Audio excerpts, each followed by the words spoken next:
Qala Allah Ta'ala fil Qur'anil Karim, A'udzu billahi minasy syaithanir rajim. Bismillahirrahmanirrahim. Fa ammal insanu idza mabtalahu rabbuhu fa akramah wa na'amahu fa yaqulu rabbi akraman. Shadaqallahul azim. Al-Quran surat Al-Fajr, surat yang ke-89, ayat yang ke-15. Terjemahannya, berlindung kita kepada Allah dari godaan setan yang terkutuk atas nama Allah yang Maha Pemurah lagi Maha Penyayang. Adapun manusia apabila Tuhannya mengujinya lalu dimuliakannya dan diberinya kesenangan, maka dia berkata, Tuhanku telah memuliakanku. Al-Quran surat Al-Fajr atau surat Wal Fajr ayat yang ke-15.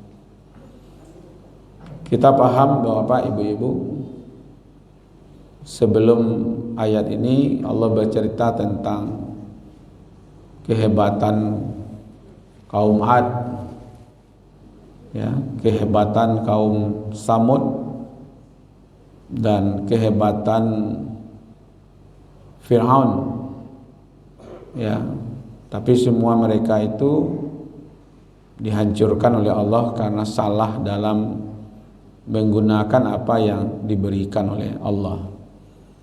Mereka merasa kuat, merasa hebat, merasa kaya, merasa berkuasa, lalu mereka salah guna, akhirnya Allah datangkan sautul azab, ya, cemeti azab. Nah, sekarang ada karakter lagi manusia. Dia merasa kalau lagi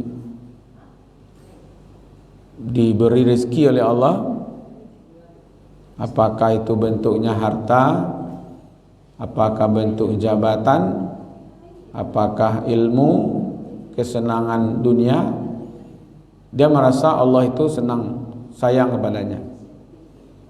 Kalau nyokayonya merasa lagi dapat kemuliaan dari Allah. Ada dua di sini Bapak Ibu. Pertama, perasaan kepada diri kita. Kalau lagi melimpah rezeki, atau merasa Allah tuh dakek jawab, ya, atau mencari orang lain yang diberi oleh Allah rezeki, itu awak merasa nyo hebat, ya. Ini orang ini sedang dimuliakan oleh Allah. Merasa ini lagi lekat dengan Allah. Padahal Qarun diberi juga harta yang banyak, ternyata dia hina kan. Fir'aun dikasih kekuasaan, ternyata hina juga ujungnya. Kaum Ad, kaum Samud dikasih kehebatan, ujung-ujungnya juga kehinaan. Jadi terbalik ya. Famal insanu iza mabtalahu rabbuhu fa akramah. Ketika manusia ya diberi oleh Allah sedikit ujian dengan kemuliaan, yaitu dengan kesenangan, ya, dia merasa Tuhannya lagi memuliakan. Kalau lagi mendapat, Allah sayang dia. Kalau lagi rugi, Allah tidak sayang dia, kan begitu ya. Termasuk juga kalau kita melihat orang lain lagi naik ekonominya, di sianu koyo lagi disayang Allah bana, ya, naik seekonomi, piti batino na dapat dia gitu ya. Hamba dah tahulah kalau ada piti batino gitu. Kalau ada piti batino, encak suruh saya bank BI mencetak piti batino saya sadanya kan. Kalau nyo lagi jatuh, nah itulah, kalau lagi Allah tidak sayang, nah gitu ya. Nah, jadi inilah keterbatasan ilmu kita. Kita merasa kalau lagi mendapat pendapatan menjadi jagung mau pia, padi menjadi gitu ya. Di padi jadi di kame gitu. Itu merasa lagi topnya lah, ya kan, hubungannya dengan Allah. Kalau lagi lagi diuji dengan kerugian, badan lah nasaki, ekonomi lah jatuh, itu merasa lagi jauh dari Allah. Nah, keterbatasan kita inilah ya, kita minim ilmu kita terbatas. Kita ini sebenarnya lebih banyak tidak tahu dibandingkan tahu. Belum tahu juga diberi melimpah harta itu baik, atau dikurangi rezeki, kerugian itu merasa buruk, ya kan? Tidak, ya. Jadi manusia mengira jika kaya berarti mulia, ya kan? Makanya kita sering memuliakan orang-orang yang kaya, ya kan? Kalau lagi lancar rezeki, itu yo pade itu, ya kan? Nah, jadi kita ini kadang-kadang ada yang lancar, ada yang mandek, ada yang sukses, ada yang gagal, ya kan? Kan bisa saja Pak, ya kan? Wa asa an takrahu syai'a wa huwa khairul lakum, wa asa an tuhibbu syai'a wa huwa syarrul lakum. Boleh jadi kamu menyukai satu kondisi, tapi kondisi itu belum tahu yang terbaik untukmu. Jika boleh jadi juga, ya kan, engkau tidak menyukai satu kondisi, tapi kondisi itu yang terbaik bagimu. Jadi jika kaya merasa Allah sayang padanya, rezeki anak soleh, pede lo mengecek tu, kan? Lagi dapat rezeki, aku rezeki anak soleh mana, gitu ya. Bantu lah orang soleh gitu ya. Kalau punya bapak-bapak, aku rezeki bapak soleh, padahal anaknya tidak ada namanya soleh dah kan, ya kan? Pede mengatakan bahasa itu bagian dari kesolehan gitu. Jadi kalau buntu anggaliannya merasa dia ini Allah lagi baik, Allah lagi sayang, Allah lagi dekat dengan kita. Jika dia miskin, dia merasa Allah tidak sayang padanya, kan begitu kan? Jadi mulia atau tidak mulia tidak ada hubungan dengan harta, ya kan? Apakah dengan rumah yang mewah di sebelah kanan ini lalu dia akan mulia? Lalu tinggal di gubuk di sini akan hina? Tidak Pak, ya. Jangan mengira ini lagi dimuliakan oleh Allah sehingga kita merasa memuliakan. Tidak ada hubungan kemuliaan dengan harta yang kita miliki, ya kan? Karena banyak orang yang sebelum kita lebih kaya ternyata hidupnya jauh lebih hina.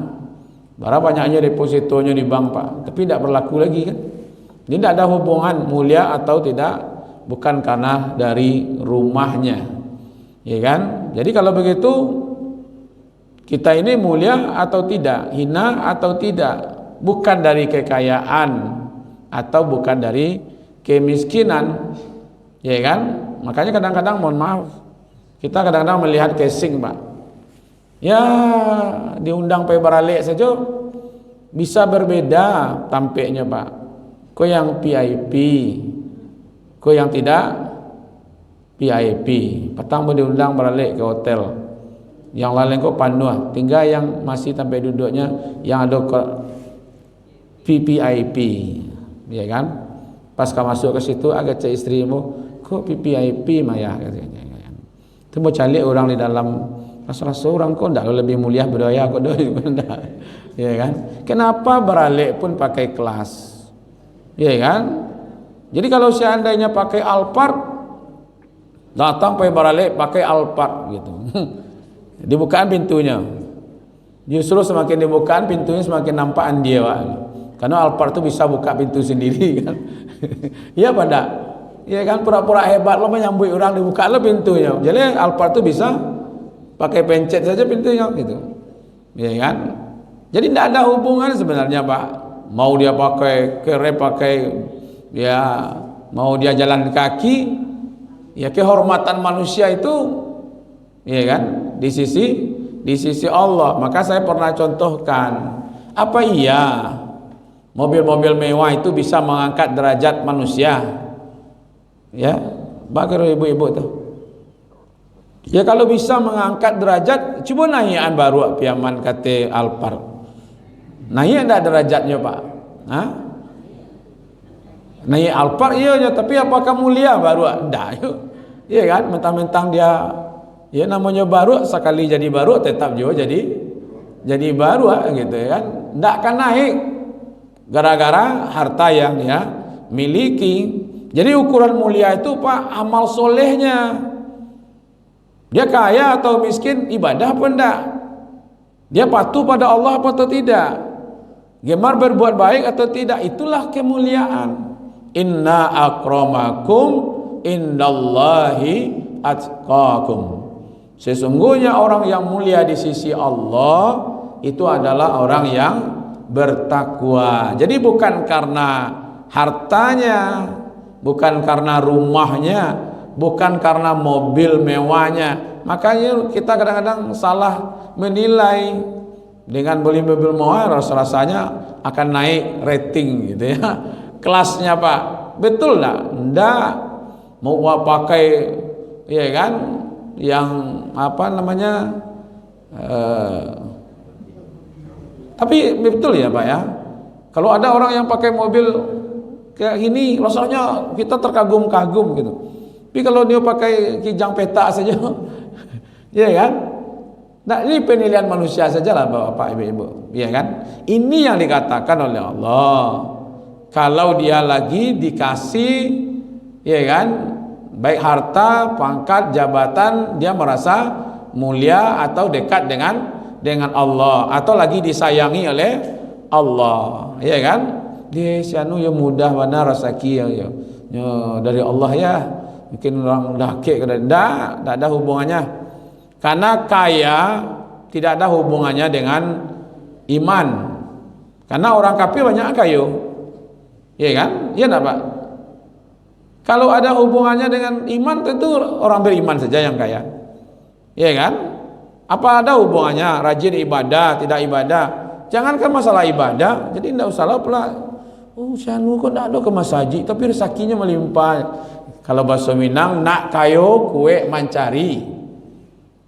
Ya kan, nak tahu kue batanyo, nak pandai kue baraja, kan itu sebenarnya. Makanya ada orang tidak beriman kaya, ada orang berbuat maksiat kaya, ada. Itu nak perangainya, Pak, buka judi online lah, ya kan, narkoba lah, ya kan. Tapi kemuliaan atau tidak itu tidak berdasarkan kepada itu, ya kan. Ada orang miskin rajin ibadah. Ada juga orang miskin yang tidak ibadah, ya kan? Ada orang hina di sisi Allah tapi diberi rezeki melimpah, posisinya dia hina, ya kan? Ya kan sudah ada contoh dalam Al-Quran. Dikasih, akhirnya dia lupa di diri, ya kan? Untung masih lupa diri, Pak. Kalau lupa daratan, padahal tinggal di darat kan, alupolonya daratan kan, ya kan? Itu lebih berbahaya lagi, ya kan? Jadi ada orang mulia di sisi Allah tapi dia miskin, bisa saja, Pak, ya kan? Yang parahnya itu apa? Sudahlah miskin, jauhlah dari Allah, itu parah itu, ya kan? Dan dia bisa diaruan celah terus. Dunia tidak dapat, akhirat hilang. Jalil dia kehidupannya wah-wah, Bapak Ibu, mobil mewah, rumahnya mewah, dia menikmati kehidupan dunia ini, lalu dia tersiksa nanti di akhirat, masih ada yang dia nikmati, itu dunianya. Maka itu dipalapis ya, Pak. Pertanyaannya, kenapa orang yang tidak taat juga diberi, ya kan, diberi kekayaan, diberi kenikmatan dunia? Karena kenikmatan dunia ini, Pak, tidak ada nilainya di sisi Allah. Bahkan dia gian saja orang kafir tapi dia rezeki yang banyak, melimpah. Rata-rata sekarang ini di Indonesia yang kaya-kaya siapa? Rasul-rasulnya tidak ada mirip je Bapak Ibu wajahnya dah. Iya kan? Agamanya pun tidaklah banyaknya. Tidak banyak lah gitu ya. Berarti rezeki tidak ada hubungan dengan iman atau tidak imannya, karena dunia ini tidak ada harganya di sisi Allah. Coba lihat pandangan Allah terhadap dunia ini, Pak. Ya kan? Lau kana dunya ta'dilu indallah janahan bi'ududah. Kalau seandainya dunia ini sisi Allah senilai harganya dengan sayap nyamuk, ya kan? Maka Allah tidak akan berikan. Kalau ada nilai dunia kok, Pak, seharga sayap nyamuk, masih ada lah nilainya. Dan Allah tidak akan berikan dunia ini kepada orang-orang kafir. Kalau itu tidak ada nilainya, makanya diberikan saja. Jadi harta itu tidak ada nilainya di sisi Allah. Jabatan tidak ada nilainya di sisi Allah. Pangkat, kedudukan tidak ada nilainya di sisi Allah. Makanya Allah berikan. Kalau itu berharga, Allah tidak akan berikan kepada orang-orang kafir. Ya kan? Berarti lebih berharga nyamuk daripada dunia, gitu. Ya kan? Karena apa? Kalau masih ada harganya, Allah tidak akan berikan kepada orang-orang yang ingkar. Jadi terjawab itu Bapak Ibu, kenapa Allah curahkan juga, Allah berikan juga kekayaan, jabatan, pangkat, dunia kepada orang-orang yang ingkar, dan orang yang anti kepada Allah pun, ya kan, ateis lah, komunis lah, ya kan, anti kepada Allah, tidak percaya kepada Allah, menafikan malahan, mentiadakan, ya kan, selain daripada Allah itu masih dia percaya, tapi Allah tidak percaya, tetap juga diberi rezeki, tetap diberi kekayaan, dia punya pangkat. Jawabannya apa? Itu berarti kekayaan, pangkat, jabatan dunia ini tidak ada nilainya di sisi Allah. Kalau itu apa yang bernilai di sisi Allah, Pak? Yang bernilai di sisi Allah itu adalah hidayah, ya, petunjuk, amal soleh, ibadah, ketekunan untuk beramal, menjadi orang pemurah. Itulah. Jadi kalau seandainya ingin menjadi orang-orang yang mulia di sisi Allah, bukan mengejar harta, tapi mengejar bagaimana hidayah. Kita sedang dapat hidayah ini Bapak Ibu. Mudah pergi ke masjid subuh-subuh kan. Di lain pihak orang lalu Pak, tambah lo bakaruah. Awak bisa datang ke masjid, dapat hidayah, dengarkan pengajian, ikut Pak, pengajian-pengajian, ya kan? Itu kan tandanya dapat hidayah, ya kan? Apalagi tadi umpamanya, kan tidak merasa kita. Padahal Bapak Ibu-ibu, orang yang sholat sunat fajar itu menguasai dunia dan isinya. Tapi ibu merasa kaya enggak tadi? Merasa hebat enggak tadi? Enggak. Ya kan? Tapi kok orang punya mobil mewah kok merasa hebat? Petenteng ke situ, punya rumah mega kok merasa dia ya santiang mana? Padahal kita tadi dapat dunia dan isinya. Percaya enggak dengan hadis ini? Ya kan? Rakaatul fajri khairum minad dunya wa ma fiha. Ini hadis sahih riwayatkan Imam Muslim dari Aisyah. 2 rakaat salat fajar lebih baik daripada dunia dan seisinya. Ya kan? Apalagi Pak? Ya kan? Makanya itu Bapak Ibu yang dimuliakan, ini motivasi kepada kita bahwa kemuliaan itu bukan gara harta, pangkat, jabatan. Kita kuasai saja dunia ini semuanya, tidak akan mulia kita. Ya kan? Karena kemuliaan bukan berada di situ. Coba angkat tangan ibu-ibu yang punya ame 2 ton. Ada enggak? Ya kan? Mau 2 ton Pak, mau semua emas kita kuasai, tidak ada kemuliaan itu. Malah kita dipancing oleh Allah melalui Rasulnya supaya kita setiap pagi ini Pak, ya kan, ada doa. Maka selalu saya baca itu, Allahumma inni nas'aluka ilman nafi'an wa rizqan taiban wa amalan mutakabbilah. Nah ini dikatakan oleh Rasulullah, ya Allah sesungguhnya aku bermohon kepadamu ilmu yang bermanfaat, rezeki yang baik, dan amalan yang diterima. Setiap pagi kita membuka diri kita dengan doa supaya dapat ilmu yang bermanfaat, rezeki yang baik yang diridhoi oleh Allah, biarlah banyak bu, asalnya diridhoi oleh Allah.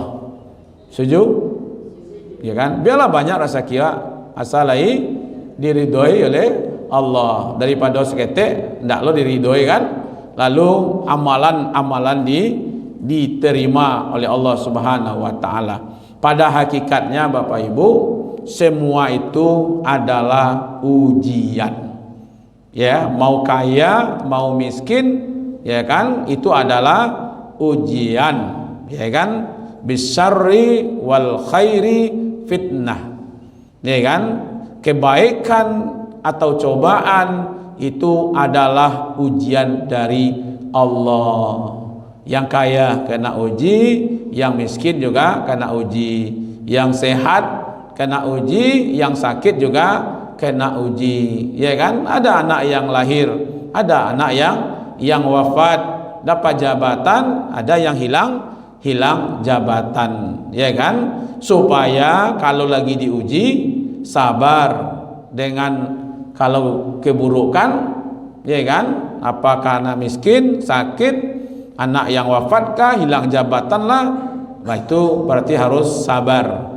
Kalau lagi diberi kekayaan, diberi kesehatan, diberi karunia keturunan, dapat jabatan, maka syukuri. Inilah sebenarnya pemahaman dalam Islam tentang apa yang kita peroleh.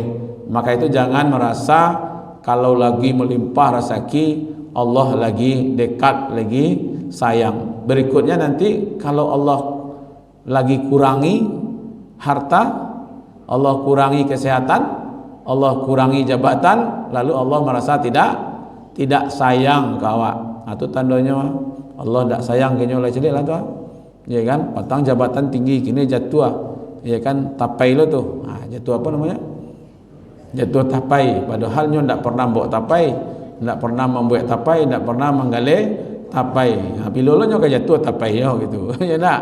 Kadang-kadang begitu ya. Padahal bisa saja dikurangi karena Allah sayang, supaya jangan sombong, ya kan? Dijatuhkan dari jabatannya bisa saja supaya jangan terlibat selalu dengan kemaksiatan. Jadi sayang atau tidak sayang tidak ada hubungannya dengan harta ataupun dengan dunia. Insya Allah